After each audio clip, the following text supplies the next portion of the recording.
നമസ്കാരം.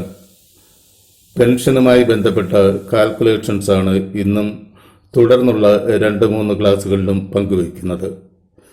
ഇന്നത്തെ video qualifying service കാൽക്കുലേഷനെ പറ്റിയാണ്. ഏവർക്കും സർവീസ് ട്രാക്കിലേക്ക് സ്വാഗതം. ക്വാളിഫയിങ് സർവീസിനെ പറ്റി ആദ്യം പരിശോധിക്കാം. KSR പാർട്ട് 3 റൂള് 10 ക്വാളിഫയിങ് സർവീസുമായി ബന്ധപ്പെട്ട വ്യവസ്ഥകളെപ്പറ്റി പരാമർശിക്കുന്നുണ്ട്. 1. The service must be under the government. Qualifying service ഗവൺമെന്റിന്റെ അധീനതയിലുള്ള സർവീസ് ആയിരിക്കണം. 2. The duties must be regularised by the government. Government regularise ചെയ്ത ഡ്യൂട്ടികൾ ആയിരിക്കണം. 3. The service must be paid by the government. Government ശമ്പളം കൊടുക്കുന്ന സർവീസ് ആയിരിക്കണം. ഈ 3 വ്യവസ്ഥകൾ ക്വാളിഫയിങ് സർവീസ് പാലിക്കപ്പെടണം. നോൺ ക്വാളിഫയിങ് സർവീസ് അഥവാ പരിഗണിക്കപ്പെടാത്ത സർവീസുകൾ ഏതൊക്കെയെന്ന് പരിശോധിക്കാം. സർവീസ് ബിലോ 18 ഇയേഴ്സ്, അതായത് 18 വയസ്സ് പൂർത്തിയാകുന്നതിന് മുമ്പുള്ള സർവീസുകൾ നോൺ ക്വാളിഫൈഡ് സർവീസാണ്. അവ പരിഗണിക്കത്തില്ല. എന്നാൽ ഈ സർവീസ് കോമ്പൻസേഷൻ ഗ്രാറ്റുവിറ്റിക്ക് കണക്കാക്കുന്നതാണ്. സൂപ്പർ ആനുവേഷന് ശേഷമുള്ള സർവീസ് ക്വാളിഫയിങ് സർവീസായി പരിഗണിക്കില്ല.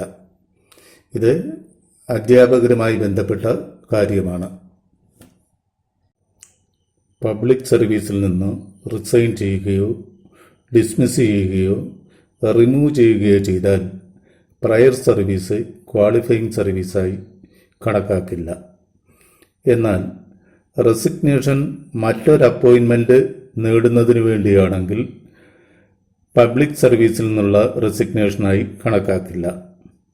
ഡ്യൂട്ടിയായോ ലീവായോ തീരുമാനിക്കാത്ത സസ്പെൻഷൻ പീരീഡ് നോൺ ക്വാളിഫൈഡ് സർവീസാണ്. 1/10/94 അതിനുശേഷമോ ഉള്ള പ്രൊവിഷണൽ സർവീസ് ക്വാളിഫയിങ് സർവീസായി പരിഗണിക്കില്ല. അപ്പൻഡിക്സ് 12, 12B, 12C പ്രകാരം അനുവദിക്കുന്ന LWA ക്വാളിഫയിങ് സർവീസായി പരിഗണിക്കില്ല. Special additions to qualifying service. Qualifying സർവീസിനോട് കൂട്ടിച്ചേർക്കാവുന്ന സർവീസാണ് special additions. Work establishment service, full time contingency service, part time contingency service, aided school service, provisional service up to 3994 തുടങ്ങിയവ. Calculation of qualifying service. സർവീസിൽ join ചെയ്ത തീയതി മുതൽ retirement തീയതി വരെയുള്ള സർവീസ് ടോട്ടൽ സർവീസാണ്. ടോട്ടൽ സർവീസിൽ നിന്നും നോൺ ക്വാളിഫയിങ് സർവീസ് കുറച്ച് സ്പെഷ്യൽ അഡീഷൻസ് കൂട്ടിച്ചേർത്ത് റൗണ്ട് ചെയ്ത് കിട്ടുന്ന സർവീസാണ് qualifying service. Rounding of qualifying service. Pension ലഭിക്കാൻ അർഹമായ കുറഞ്ഞ ക്വാളിഫയിങ് സർവീസ് 10 വർഷമാണ്. ഫുൾ പെൻഷൻ ലഭിക്കാൻ വേണ്ട ക്വാളിഫയിങ് സർവീസ് 30 വർഷമാണ്. അതുകൊണ്ട് ക്വാളിഫയിങ് സർവീസ് 9 വർഷവും 1 ദിവസവും വന്നാൽ 10 വർഷമായി റൗണ്ട് ചെയ്യാം. അതുപോലെ ക്വാളിഫയിങ് സർവീസ് 29 വർഷവും 1 ദിവസവും വന്നാൽ 30 വർഷമായി റൗണ്ട് ചെയ്യാം. എന്നാൽ ഈ റൗണ്ടിങ് വോളണ്ടറി റിട്ടയർമെന്റിനും ഇൻവാലിഡ് പെൻഷൻ കേസിലും ബാധകമല്ല. മറ്റ് കേസുകളിൽ 6 മാസമോ അതിൽ കൂടുതലോ വന്നാൽ അടുത്ത ഒരു വർഷമായി റൗണ്ട് ചെയ്യാം. 8 വർഷം 6 മാസം 9 വർഷമായി റൗണ്ട് ചെയ്യുക. 20 വർഷം 6 മാസം 21 വർഷമായി റൗണ്ട് ചെയ്യുക. 20 വർഷം 5 മാസം 20 വർഷം. 6 മാസമോ അതിൽ കൂടുതലോ ഉണ്ടെങ്കിൽ മാത്രമേ അടുത്തൊരു വർഷമായി റൗണ്ട് ചെയ്യാൻ കഴിയുകയുള്ളൂ. 28 വർഷം 6 മാസം 29 വർഷമായി റൗണ്ട് ചെയ്യുക. 29 വർഷം 3 മാസം അത് 30 വർഷമായി റൗണ്ട് ചെയ്യുക. എന്നാൽ വോളണ്ടറി റിട്ടയർമെന്റിന് 29 വർഷമായി മാത്രമേ കണക്കാക്കുകയുള്ളൂ. ക്വാളിഫയിങ് സർവീസ് കണക്കാക്കാനുള്ള ഒരു കേസാണ് തന്നിരിക്കുന്നത്. Date of birth 29/6/1944. Age of retirement 55. Date of joining 1/6/1970.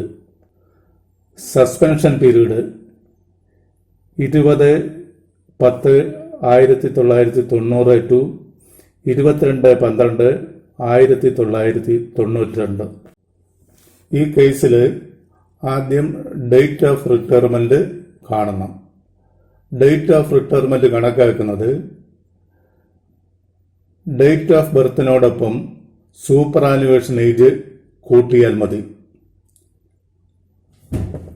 Date of birth 29/6/1944 അതിനോടൊപ്പം സൂപ്പർ ആനുവേഷൻ ഏജ് ഇവിടെ 55 അത് കൂട്ടുന്നു. ഡേറ്റ് ഓഫ് റിട്ടയർമെന്റ് കിട്ടി 30/6/1999. എപ്പോഴും ഡേറ്റ് ഓഫ് റിട്ടയർമെന്റ് മാസത്തിന്റെ അവസാന ദിവസമാണ്. സസ്പെൻഷൻ പീരീഡ് 20/10/1990 മുതൽ 22/12/1992 വരെയാണ് സസ്പെൻഷൻ പീരീഡ്. ഇത് 2 വർഷം 2 മാസം 2 ദിവസമാണ്.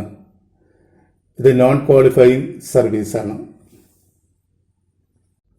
ടോട്ടൽ സർവീസ് ഡേറ്റ് ഓഫ് റിട്ടയർമെന്റിൽ നിന്നും ഡേറ്റ് ഓഫ് ജോയിനിങ് കുറവ് ചെയ്താൽ ടോട്ടൽ സർവീസ് കിട്ടും.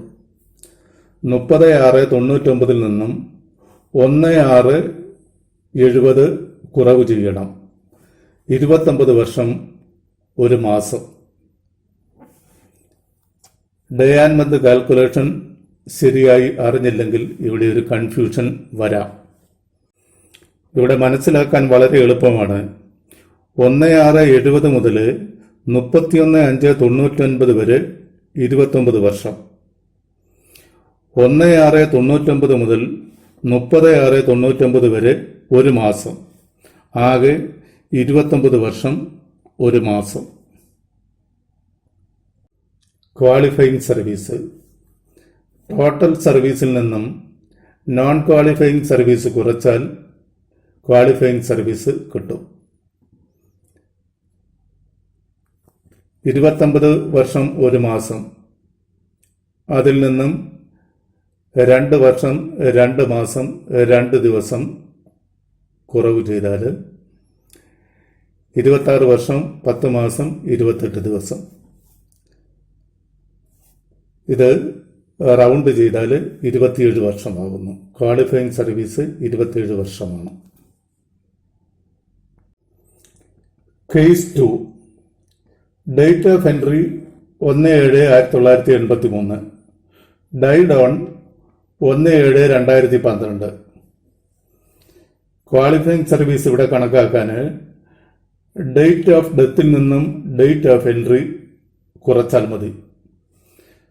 1/7/2012 നിന്നും 1/7/83 കുറവ് ചെയ്യണം. 29 വർഷം 1 ദിവസം. 1/7/83 മുതൽ 30/6/12 വരെ 29 വർഷം. 1/7/12 FN മുതൽ AN വരെ 1 ദിവസം. ആകെ 29 വർഷം 1 ദിവസം. 29 വർഷവും 1 ദിവസവും വന്നതുകൊണ്ട് 30 വർഷമായി റൗണ്ട് ചെയ്യുക. ക്വാളിഫയിങ് സർവീസ് 30 വർഷം. Case 3. Date of entry 31/5/2003. Retirement date 31/5/2012. Special disability leave 15/7/2009 to 30/4/2010. ഇത് ക്വാളിഫയിങ് സർവീസായി കണക്കാക്കും. Qualifying service 31/5/2012 minus 31/5/2003. 9 വർഷം 1 ദിവസം. ഇത് റൗണ്ട് ചെയ്ത് 10 വർഷമാക്കി മാറ്റാം. ക്വാളിഫയിങ് സർവീസ് 10 വർഷം. Case 4.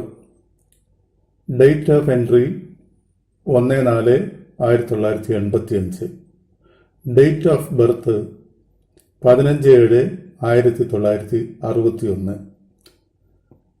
Retired on invalid pension 31/7/2008 AN. Invalid പെൻഷൻകാർക്കും വോളണ്ടറി റിട്ടയർമെന്റുകാർക്കും വെയിറ്റേജ് 5 വർഷം അനുവദിക്കും. വോളണ്ടറി റിട്ടയർമെന്റിന് വെയിറ്റേജ് കൂട്ടുമ്പോൾ ക്വാളിഫയിങ് സർവീസ് 33 വർഷത്തിൽ കൂടാൻ പാടില്ല. ഇൻവാലിഡ് പെൻഷൻകാർക്ക് വെയിറ്റേജ് ആഡ് ചെയ്യുമ്പോൾ ക്വാളിഫയിങ് സർവീസ് 30 വർഷത്തിൽ കൂടാൻ പാടില്ല. സൂപ്പറാനുവേഷൻ ഡേറ്റും റിട്ടയർമെന്റ് ഡേറ്റും തമ്മിലുള്ള വ്യത്യാസത്തേക്കാൾ കൂടരുത് വെയിറ്റേജ്. ഈ കേസിൽ നോർമൽ റിട്ടയർമെന്റ് ഡേറ്റ് 15/7/1961 പ്ലസ് 56 വർഷം 31/7/2017. Qualifying service 31/7/2018 minus 1/4/1985. 23 വർഷം 4 മാസം. റൗണ്ട് ചെയ്താൽ 23 വർഷം. ഇതിനോടൊപ്പം വെയിറ്റേജ് ആഡ് ചെയ്യുന്നു 5 വർഷം. ടോട്ടൽ 28. ക്വാളിഫയിങ് സർവീസ് 28 വർഷം. കേസ് 5.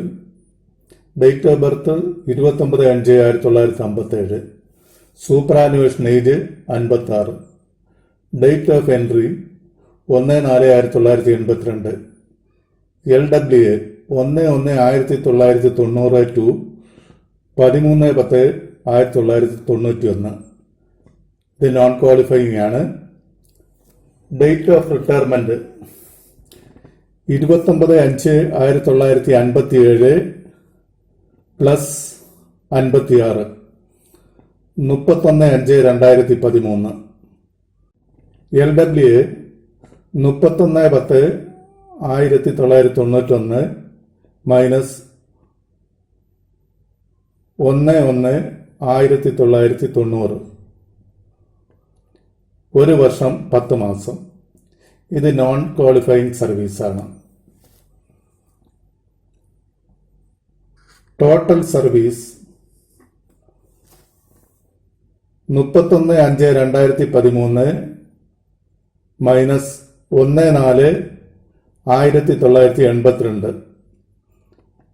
31 വർഷം 2 മാസം. ക്വാളിഫയിങ് സർവീസ് ടോട്ടൽ സർവീസിൽ നിന്നും നോൺ ക്വാളിഫയിങ് സർവീസ് കുറയ്ക്കണം. ടോട്ടൽ സർവീസ് 31 വർഷം 2 മാസം. നോൺ ക്വാളിഫയിങ് സർവീസ് 1 വർഷം 10 മാസം. 29 വർഷം 4 മാസമാണ് ഇവിടെ കിട്ടുന്നത്. ഇത് റൗണ്ട് ചെയ്ത് 30 വർഷമാക്കുന്നു. ക്വാളിഫയിങ് സർവീസ് 30 വർഷം. ഇന്നത്തെ ക്ലാസ് ഇവിടെ അവസാനിക്കുന്നു. ഏവർക്കും വിജയാശംസകൾ നേരുന്നു. നന്ദി, നമസ്കാരം.